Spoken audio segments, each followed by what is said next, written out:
Hello, friends. This is Neha Shah from Let's Learn Spreading Wings. First of all, I would like to thank to all of you for supporting my channel this much. And I'm also sorry because बहुत सारे लोगों ने मुझे comment किया है और वो topics पे मैं वीडियो अभी तक नहीं बना पाई हूँ but I will try my best to do it the earliest.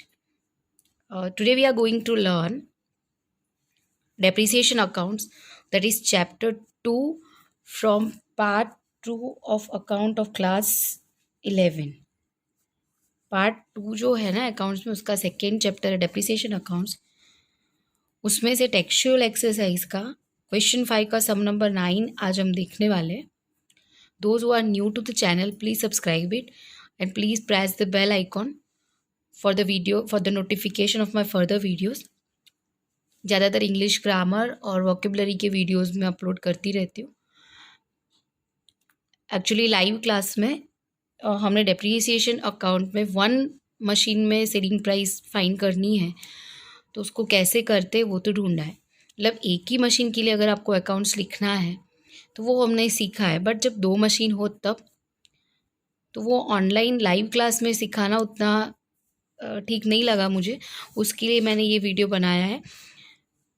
तो क्वेश्चन 5 का सम नंबर 9 देखते हैं. Sudhanshu limited has purchased one machine for ₹22,200 on 1 अप्रैल 2012. मैंने आपको बताया था कि ये चैप्टर में सबसे ज़्यादा आपको अटेंटिव रहना है तो वो डेट्स के बारे में है कि कौन सी डेट को कौन सा मशीन परचेज़ किया है, कौन सी डेट को सेल किया है, या फिर डेप्रिसिएशन पर्टिकुलर मशीन के लिए कितने ड्यूरेशन का गिनना है और कौन से ईयर के बीच में ये डेट फॉल करती है. वो चीज़ें समझना बहुत ज़्यादा ज़रूरी है. अगर आपको समझ में नहीं आया है लाइव क्लास पे भी तो भी आप ये वीडियो को अच्छे से देखेंगे तो आपको समझ में आ जाएगा. और एक्चुअली 2 मशीन का जब करना होता है तो दोनों को हम अलग अलग नहीं करेंगे. आपने कोई भी बुक में देखा होगा या आप हमारी टेक्स्ट बुक में भी ऐसा ही है कि अलग अलग कैलकुलेशन दिखाया है, बट हम ऐसे नहीं करेंगे. हम एक पूरा टेबल बना देंगे, उसके अंदर ही फर्स्ट मशीन और सेकेंड मशीन की पर्टिकुलर्स लिख के फिर उसको कंपेयर करते करते अकाउंट्स लिख लेंगे and that will be the easiest way. Okay, so मेरे साथ बने रहिए लास्ट तक, समझ में आ जाएगा. और डाउट्स है तो आप मुझे कमेंट सेक्शन में भेज देना, मैं फिर से करवा दूँगी. तो जो पहला मशीन है वो 1 अप्रैल 2012 को बाई किया है और उसकी परचेज प्राइस है 22,200 and it's installation expense was ₹1,800. Install करने के चार्जेस कितने लगे? 1,800. मतलब कॉस्ट प्राइस कितनी हो गई? तो you have to add this both. 22,200 plus 1,800 that is 24,000. वो कॉस्ट प्राइस होगी फॉर द फर्स्ट मशीन. पहले पूरा क्वेश्चन अच्छे से समझ लेते, उसके बाद सोल्यूशन करेंगे. Another second machine was purchased on 1 October 2013 for ₹20,400 and its installation expense paid ₹1,200. Installation expense कितने दिए? 1,200. और ख़रीदा कितने में? 20,400 में. मतलब टोटल दोनों का करते अगर हम तो 21,600 आएगा, वो उसकी कॉस्ट प्राइस हो जाएगी. बट एक चीज़ हम क्लियर करते, देखो ये पहले वाला मशीन हमने कब ख़रीदा है? 1 अप्रैल 2012 को, राइट? अच्छे से समझना, हाँ, ये मेन चीज़ है. 1 अप्रैल 2012 को हमने फर्स्ट मशीन ख़रीदा है. ओके, सो ये ईयर एंड कब होगा? This year will and on 31 March 2013. Year change हो जाता है, खास ध्यान रखना. मैंने आपको लाइव क्लास में बहुत अच्छे से ये चीज़ समझाई है कि कौन सी डेट कौन से ईयर में फॉल करती है. तो भी क्लियर नहीं हुआ है या जो लोग एब्सेंट थे वो यहाँ अच्छे से देख लेना. 1 अप्रैल 2012 में अगर हमने ख़रीदा है, मतलब ये ईयर अगर 1 अप्रैल 2012 को स्टार्ट होता है तो वो एंड कब होगा? 31 मार्च 2013 में. ठीक है.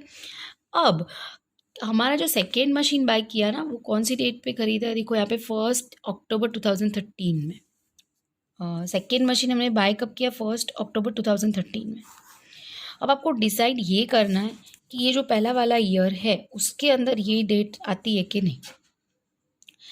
तो आप देखो आपको ऐसे अभी देखोगे तो पता चल जाएगा, बट एग्ज़ाम में जब आप क्वेश्चन रीड करते हो ना तो 75% स्टूडेंट यही मिस्टेक करते कि ये पर्टिकुलर डेट, मतलब कब सेल किया है, कब परचेज़ किया है, वो डेट कौन से ईयर में फॉल करती है उसको ही समझने में मिस्टेक करते थे। अभी आपको ईजी लग रहा होगा, बट तब यही मिस्टेक होती है। तो एकदम अटेंटिव रहना। 1 अप्रैल 2012 को ईयर स्टार्ट होगा, ये एंड हो रहा है, लास्ट डेट है 31 मार्च 2013। यहाँ ईयर चेंज हो जाएगा, सॉरी, ओके, क्योंकि दिसंबर के बाद भी 3 महीने हो गए। अब ये सेम ही है, 13 ही है, बट देखो ये तो अक्टूबर में है, राइट, तो ये मार्च है, तो फिर अप्रैल मई जून जुलाई ऐसे करके अक्टूबर तक पहुंचेंगे, मतलब कि ये तो डेफिनेटली नेक्स्ट ईयर में ही बाई किया है, इसमें नहीं है। फर्स्ट, ये हमारा फर्स्ट ईयर है, ये फर्स्ट ईयर है, 1 अप्रैल 2012 एंड दैट एंड्स ऑन 31 मार्च 2013। अब हम दूसरे ईयर की बात करें, सेकेंड ईयर, फिर talk about second year.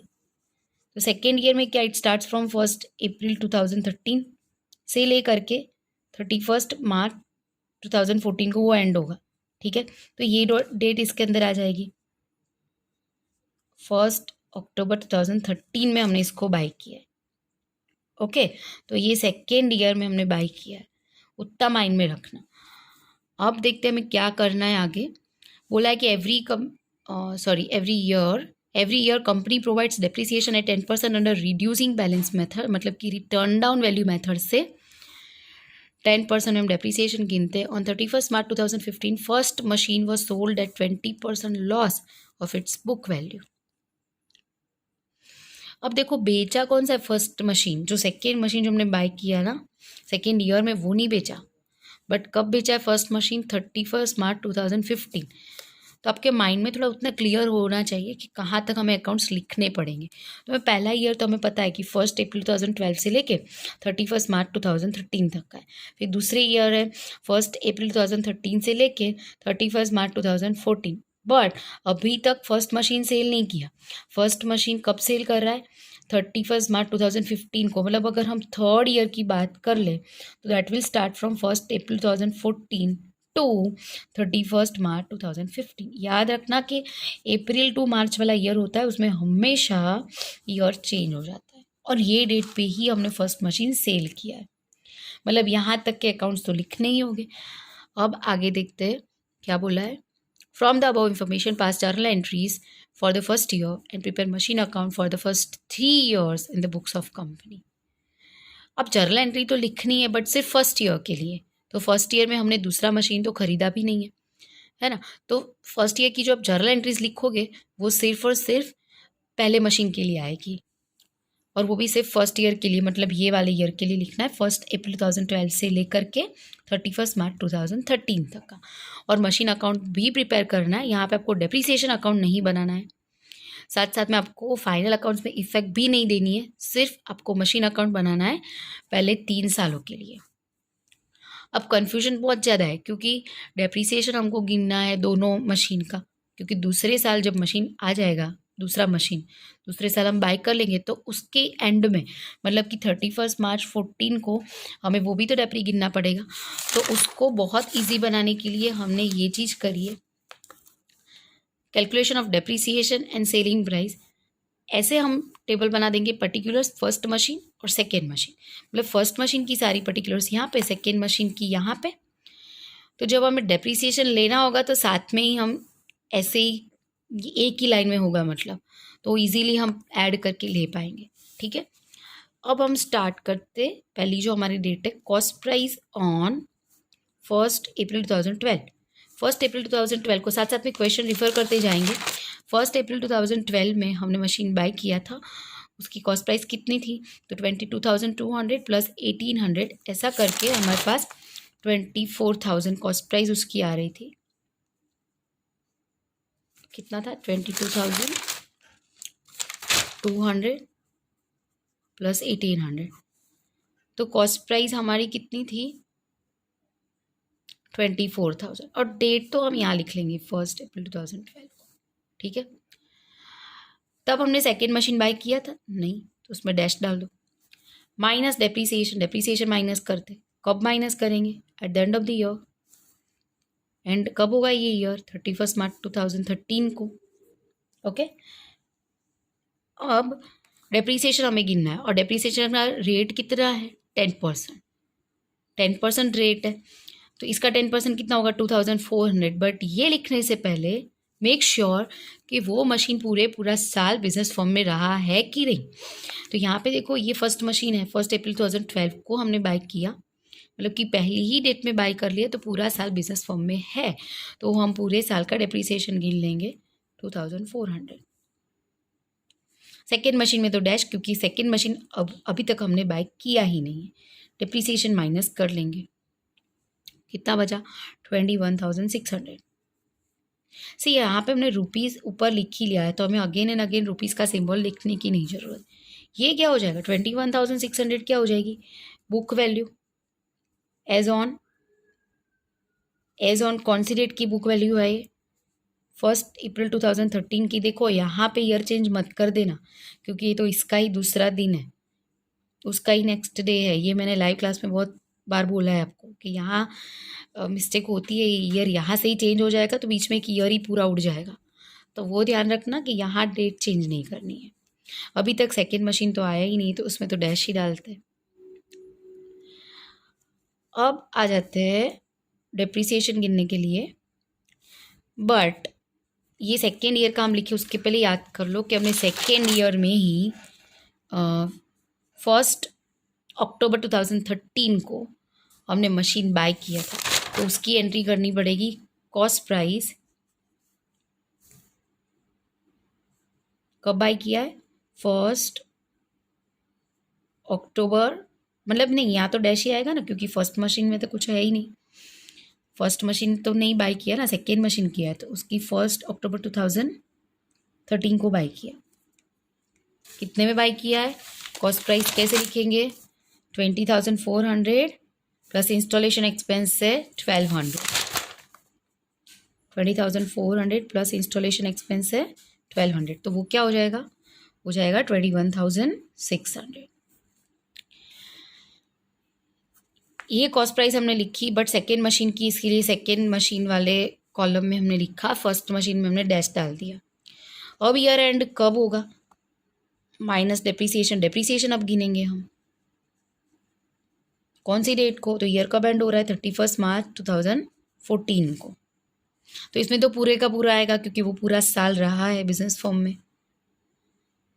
But बात करते इसकी, तो इसमें देखो हमने मशीन कब खरीदा था, 1 अक्टूबर 2013 को, तो अब देखो अक्टूबर, नवंबर, दिसंबर, जनवरी, फरवरी, मार्च, ऐसे करके 6 महीना बिजनेस फॉर्म में ये सेकेंड मशीन रहा है, ये डेट तक, मतलब 6 महीने का डेप्रीसिएशन हम गिनेंगे। तो इसका डेप्रीसिएशन कैसे गिनेंगे, तो इसके 10% तो ले लो, 21,600 के 10% कितने हो गए, देखो उसका कैलकुलेशन मैं आपको बताती हूँ कैसे करेंगे। तो 21,600 जो है उसका 10% ले लो और मल्टीप्लाई बाय 6 डिवाइड बाय 12, क्योंकि हमें 6 महीने का चाहिए। हम ऐसा टर्म लगा सकते हैं कि 12 मंथ्स का 21,600, then 6 months is to how much. तो ऐसा आप करोगे तो इसका 10% तो हमें पता है, एक ज़ीरो निकाल देना है, और उसका 6 मंथ्स का मतलब आपको मिलेगा 1080। तो इसका डेप्रीसिएशन कितना हो गया, 1080। अब सब ट्रैक करने के बाद बुक वैल्यू आ जाएगी।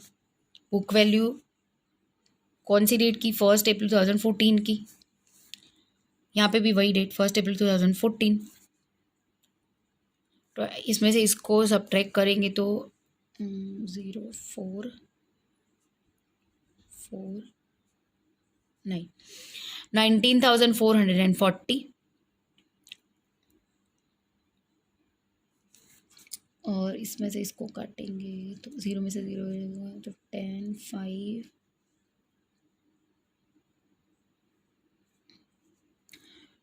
20,520। ओके, ये क्या हो गई, बुक वैल्यू। ओके, क्योंकि रिटर्न डाउन वैल्यू मेथड है तो हम बुक वैल्यू पे ही डेप्रीसिएशन गिनते हैं। अब हम आ जाते हैं डेप्रीसिएशन गिनने में। डेप्रीसिएशन कौन सी डेट को, लास्ट डेट को, कितना 10% होता है। देखो माइंड में डेट याद रखना, हमने फर्स्ट मशीन कब बेचा था, 31 मार्च 2015 को, इसीलिए अगर इसके पहले बेच दिया होता तो वो डेट तक का ही डेप्रीसिएशन गिनते, जैसे हमने लाइव क्लास में एक्स्ट्रा सम में देखा था। बट यहाँ पे तो वो लास्ट डेट पे ही बेचा, इसलिए पूरे साल का डिप्रिसिएशन गिन लेंगे। और सेकेंड मशीन तो बेचा ही नहीं है, तो उसका भी पूरे पूरे साल का आ जाएगा डिप्रिसिएशन। 10% लेना, इसलिए 0 काट के उसका 2052 होगा। ओके, बुक वैल्यू पे ही गिनते हैं। याद रखना कि रिटर्न डाउन वैल्यू मेथड में, मतलब कि रिड्यूसिंग बैलेंस मेथड में बुक वैल्यू के ऊपर डेप्रिसिएशन गिनते हैं, ना कि हर साल सेम नहीं होता। Every year it is not same, it changes और कम होता जाता है, और वो बुक वैल्यू पे ही हम कैलकुलेट करते हैं। इसमें से इसको माइनस कर देते हैं।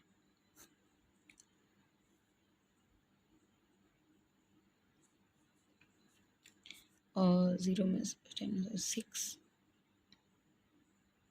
9 4 7 1। ओके, ये होगी बुक वैल्यू। कौन सी डेट की? यहाँ पे तो यही डेट डालेंगे। क्यों? क्योंकि यही दिन हमने बेच दिया है। ओके, ये दिन हमने सेल कर दिया। यहाँ पे आप 31 मार्च भी डाल सकते हो, 31 मार्च 2015। और अगर आप उसका नेक्स्ट डे, मतलब कि अगर आप 1 अप्रैल 2016 की डालोगे, then it won't 2015, sorry year तो चेंज नहीं होगा ना, तो इट वोंट बी रॉन्ग, क्योंकि ये मशीन हमने बेचा नहीं है। सेकेंड मशीन जो बेचा नहीं है वो बिजनेस फॉर्म में ऑलरेडी है ही। ठीक है, इसमें से इसको सब्ट्रैक्ट कर लेते हैं। 8 6 4 8 1। Yes, okay. अब ये फर्स्ट मशीन की हम बात करें तो ये बुक वैल्यू मिल गई। जिस दिन बेचा है उस दिन की बुक वैल्यू मिल गई।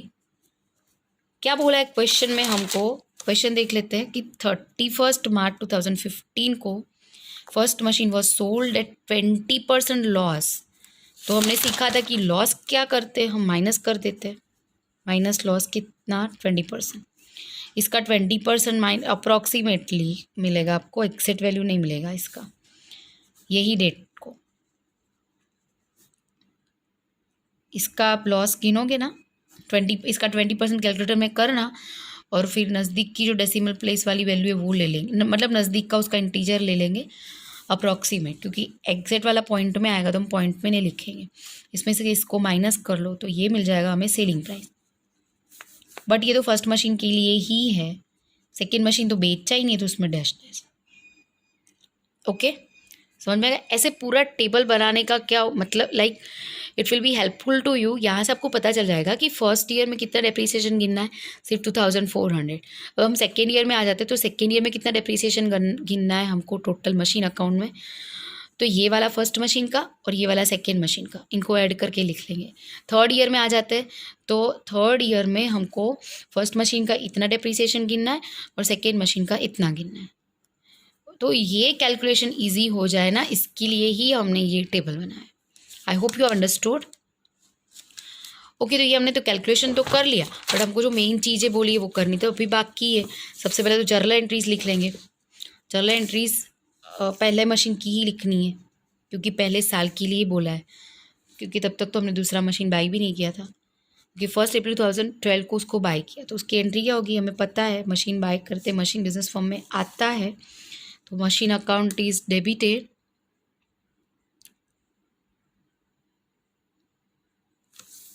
कितना था उसका कॉस्ट? 24,000 था, राइट। और उसमें 2 बैंक में कितना, उसका परचेज प्राइस कितना है? 22,200। एंड इंस्टॉलेशन चार्जेस जो है वो हम कैश अकाउंट में डालते हैं, as you know very well, तो वो 1800। अब ईयर एंड पे हम डेप्रिसिएशन गिनेंगे। डेप्रिसिएशन गिनने की क्या एंट्री होती है? Depreciation account is debited. कितना डेप्रिसिएशन गिना इसका, तो इधर से ही चेक कर लो, भले पता है फिर भी। देखो 31 मार्च 2013 को कितना गिना फर्स्ट मशीन का? 2400। क्या लिख लेते? 2400। 2 मशीन, उसकी एंट्री क्या होगी? डेप्री 2 मशीन अकाउंट कितना? 24,000, सॉरी 2400। अब इसको क्लोज करेंगे, डेप्रीसिएशन अकाउंट को क्लोज करके कहाँ ले जाते? प्रॉफिट एंड लॉस अकाउंट में। मैंने शॉर्ट में लिखा है P&L account, P&L to depreciation. कितना है 2400। आई नो थोड़ा लेंदी सम हो रहा है, बट आपको लास्ट तक कंसंट्रेशन तो करना ही है। पॉज करके मत करिएगा, क्योंकि क्या है कि कॉन्टीन्यूटी में आप करोगे ना तो इजीली समझ में आ जाए। अगर एक बार बीच में आपने ब्रेक ले लिया ना तो फिर आगे की अमाउंट सारी आपके दिमाग से चला जाएगा, आपका सारा कैलकुलेशन।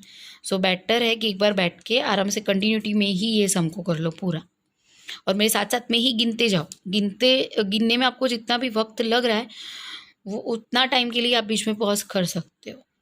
ओके, और दूसरी एक बात कि पहले पूरे फॉर्मेट्स बना लेना, उसके बाद ही पूरा सम करना। ओके, ये फर्स्ट ईयर के लिए हमको एंट्रीज बोली थी तो वो हमने डाल दी मशीन के लिए। अब हम मशीन अकाउंट बना रहे, तो मशीन अकाउंट में अब हम स्टार्ट करेंगे फर्स्ट ईयर से। तो 1 अप्रैल 2000, ये मैंने फॉर्मेट बना के रखा है अकाउंट का, आपको पता है कैसे बनाना है। 1 अप्रैल 2012 को मशीन जब बाय करते तो उसकी एंट्री क्या होती है? जब हम मशीन बाय करेंगे तो उसकी एंट्री क्या होगी? To bank account, sorry to cash account. कितना अमाउंट? ये 22,200, और यहाँ 1800 जो इंस्टॉलेशन चार्जेस है वो कैश में जाएंगे। अब लास्ट डेट को डेप्रीसिएशन गिनेंगे। उसकी लास्ट डेट कौन सी हो जाएगी? 31 मार्च 2013। उसमें हम डेप्रीसिएशन गिनेंगे बाय डेप्रीसिएशन अकाउंट। कितना डेप्रीसिएशन गिनना है फर्स्ट ईयर का? 2400। अकाउंट बनाते समय आपको कंपल्सरीली ये टेबल देखना है। तो अब देखो कि फर्स्ट ईयर में कितना डेप्रीसिएशन है? 2400। दूसरा मशीन तो है ही नहीं तो उसका तो आएगा ही नहीं। ये मशीन अकाउंट हम बना रहे तो उसमें सिर्फ एक ही अकाउंट का, एक ही मशीन का नहीं आएगा, दोनों मशीन की एंट्रीज इसमें ही आती है, ये एक ही अकाउंट में। बट पहले ईयर में मैंने क्यों दूसरे मशीन की एंट्री नहीं डाली? क्योंकि दूसरा मशीन अभी तक हमने बाय किया ही नहीं है, इसलिए उसका डेप्री गिना ही नहीं। अब ये बाय डेप्री तो लिख लिया, अब और कुछ एंट्री इसमें नहीं होगी तो बाय बैलेंस कैरीड फॉरवर्ड, सीधा ही बैलेंस निकाल देंगे, क्योंकि दूसरा मशीन तो अभी हमने अब तक, एक मिनट ये कुछ नीचे आ गया है, पेंसिल आ गई थी बीच में। Okay, 24,000, it's about 12:45 when I'm making this video. 21,600।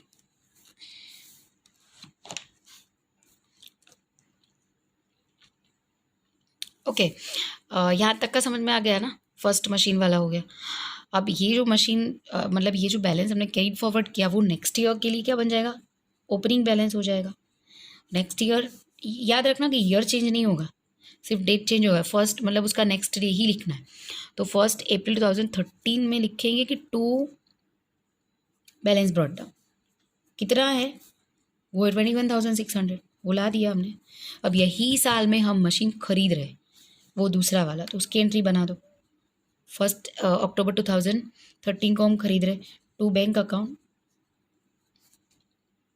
20,400 जैसी कुछ अमाउंट थी, और कैश में जो इंस्टॉलेशन में जो जा रहा था वो कैश में डालो। अब ईयर एंड जो परचेस किए तो यहाँ डालो एंट्री, सेल्स किए तो यहाँ डालो क्रेडिट साइड, और डेप्रीसिएशन की भी इस साइड आएगी मशीन अकाउंट में। तो लास्ट डेट को डेप्रीसिएशन गिन लेते हैं बाय डेप्री। बट इसमें तो देखो सेकेंड मशीन भी है, सिर्फ एक मशीन नहीं है, यहाँ सेकेंड मशीन भी है ये साल में। तो हमको डेप्रीसिएशन में फर्स्ट मशीन की जितना डेप्रीसिएशन है वो और सेकेंड मशीन का जितना है वो दोनों का प्लस करके डालना पड़ेगा। तो फर्स्ट मशीन का कितना है देख लेते हैं। 2000 सेकेंड ईयर का, ये फर्स्ट ईयर का तो हो गया, अब सेकेंड ईयर में देखेंगे। देखो ये फर्स्ट ईयर की है इतनी, ये सेकेंड ईयर की है, और ये जो है वो थर्ड ईयर की। तो अब सेकेंड ईयर में डेप्रीसिएशन ये फर्स्ट मशीन और ये सेकेंड मशीन दोनों का प्लस करके लिखेंगे। 2160 एंड 1080 दोनों का प्लस कर लो 3240। ओके, ये डेप्रीसिएशन की एंट्री हो गई। उसके बाद क्या करते, अगर कोई मशीन बेचा हो तो उसकी एंट्री यहाँ पे क्रेडिट साइड करनी पड़ती है। जैसे परचेस की डेबिट साइड होती है तो सेल्स की कहाँ होती है? Credit side. और तो पर यहाँ तो हमने कुछ बेचा नहीं है अभी तक, बेचा है फर्स्ट मशीन को, लेकिन थर्ड ईयर में बेचा है। तो सेकेंड ईयर का यहाँ पे क्लोज कर लेते हैं।